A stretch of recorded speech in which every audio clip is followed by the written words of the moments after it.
Hi there, Chris from TotallyEV, and here we're doing a dedicated audio review of the Genesis GV60. If you want a full review of the vehicle itself, do check it out on your pop banner, down the description below, or indeed in the pinned comments. Now to kick off this review, I have to talk about its audio configuration. And here, as standard, you've got an 8-speaker setup. There's no extra information about it other than the fact that you've got a center driver, drivers found within each of the 4 doors, and a subwoofer in the boot. If, however, you want the 17-speaker Bang Olufsen system, which is on review, you'll have to splash out an additional £990. And in my opinion, it's certainly worth the extra premium. And I'll touch upon why. Now here, in terms of what you get, you've got a 100mm mid-range driver and a 19mm tweeter within the dashboard. Then within each of the 4 doors, you have got 90mm tweeters, 160mm woofers, and also an 80mm mid-range driver. In case you're wondering, the front doors have actually got 3 different holes for them. In other words, the mid-range, tweeter, and the woofer are separate. However, the rear doors, the woofer is separate, but the mid-range and the tweeter are combined. As for the rear, towards the parcel shelf or towards the C-pillars, you've actually got 80mm surround speakers. And finally, to round off the system, to take it up to 17, you have got the subwoofer, which is positioned in the boot. Now, I do not have any sort of wattage claims, and these have not been shared by the manufacturer nor the audio manufacturer, but if I were to get this information, I'll make sure to pop it down in the description below, or indeed in the written review. Now, for you to tinker around with the audio drivers, you want to navigate on the 12.3-inch display.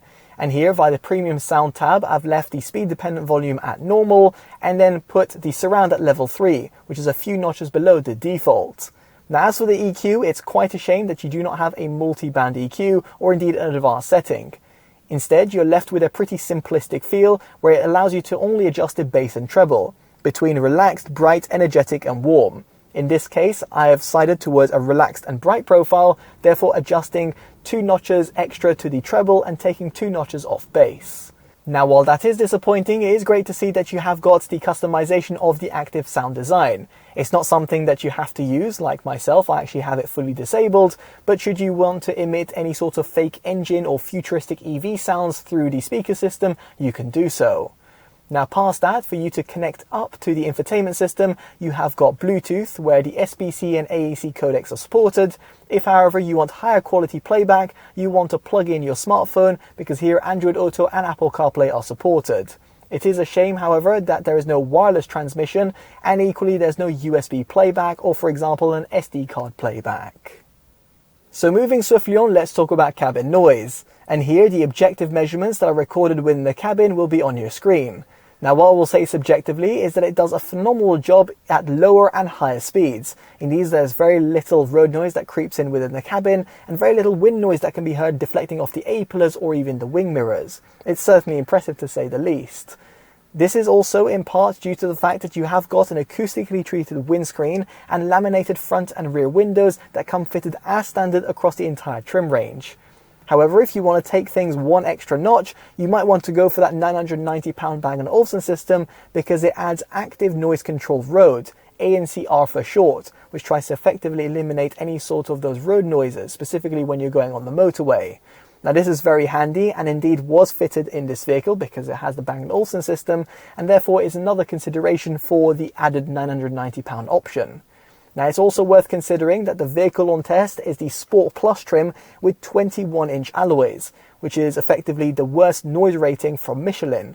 Therefore, meaning that if you go for the premium trim or, for example, the regular sport trim and have the smaller tyres, which are 19 or 20-inch alloys, then you'll actually find that your overall cabin might actually be a little bit quieter. It might be very slight, but ultimately what I'm trying to say over here is that the Sport Plus trim with the 21-inch alloys actually does a phenomenal job. Now, past all of this, let's get onto a sound demo. I'll be placing the camera and microphone in 4 separate locations and playing back a track. It's titled Like Me, and it's from Priya J.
Now, I appreciate an audio demo over YouTube is never ideal, so let me give you my own subjective opinion. Now, first off, in terms of the sub-bass experience, it's certainly there. You get that rumble on the low end and it keeps you quite excited. However, it's a shame that you do not have any sort of dedicated subwoofer controls via the infotainment system, and therefore for those people listening to classical music, you might be left a little bit disheartened. Equally, if you compare the Bang & Olufsen subwoofer in comparison to some of the other ones out there on the market, for example, ones that are a bit more premium from the likes of, let's say, Name Audio or Bowers & Wilkins or even Harman Kardon, it can't quite compete in providing those lower echelons of those bass tones. Still, it is pretty impressive given the fact that we're looking at a £990 option and a Bang & Olufsen system in this Genesis GV60. Now, as for the mid-bass, it is actually really hearty, so much so that I actually had to take 2 notches off the EQ. Here, the woofer drivers that are positioned within each of the 4 doors actually do provide a pretty lively sound, and therefore will keep you pretty excited when you're listening back to your favorite tracks. For example, if you're listening to R&B, D&B or EDM, it is actually really good, both in terms of the precision, in other words, the quality, and also the amount of quantity. At least, of course, that is somewhat subjective, as of course I've highlighted via my own EQ. Now, as for the mids, however, they do take a little bit of an impact. Due to that little bit of that emphasis on the low end, it means it does take away from the lower mids. It doesn't quite give you that recessed or V-shaped sound, but it certainly is a bit more of a warmer profile. As a result, the vocals don't come out at the foreground in comparison to other systems out there on the market. For example, the Tesla Model Y audio system, and more premium audio system should I be more specific, actually does provide a much better mid-range experience. And therefore vocals, for example, on Priya J's track actually come out to the foreground. The same couldn't be quite said about the Genesis GV60. Now, as for the highs, however, they actually do excel. They don't sound too bright or overzealous, at least if you don't go too crazy on the EQ, and at the front and at the rear of the cabin, you've got dedicated tweeters, and therefore adds to the overall zingy nature that one might expect. Now, as for the overall soundstage, I was actually left pretty impressed. Not only in terms of the width and depth, but also in terms of the overall instrument separation. It is actually pretty excellent across the board. Specifically over here, because you have got the dedicated 80mm surround drivers that are found towards the rear of the cabin, it just adds to the overall fulfillment that one can attain. Now, ultimately, what I'm trying to say over here is the Bang & Olufsen system that comes in at £990 is a certain worthwhile upgrade, and something I can definitely see myself recommending. As a result, it gets our Performance Award. It doesn't quite get the Best Buy Awards because there's some other audio systems out there on the market that just excel all that little bit extra and provide a little bit more of that extra dynamism, or indeed that extra emphasis on the mids, or indeed in terms of the sub-bass. Still, all things considered, definitely do consider the Bang & Olufsen system if you're looking at the Genesis GV60, and if you're looking at this vehicle and comparing and contrasting between the others, make sure you check out the description for some of the alternatives.